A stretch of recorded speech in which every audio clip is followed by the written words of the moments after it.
God have mercy upon us. Buryo ngo muri iyi sezo akarere ka Nyarugenge niko karushije turere twose. Ariko iyo stati ntabwo iratangwa kuko komisiyo ntabwo irongera guterana, ni ikintu kimaze igihe bakidebataho, hari abatabyemera hari n'abatabyemera.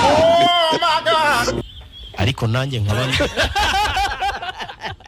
hari abatabyemera hari n'ababyemera. God have mercy upon us.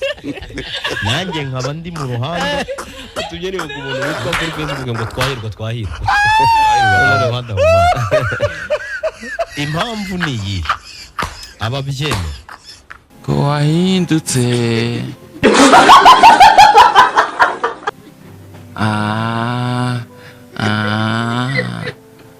warahindutse, reba ukuntu mbivuga.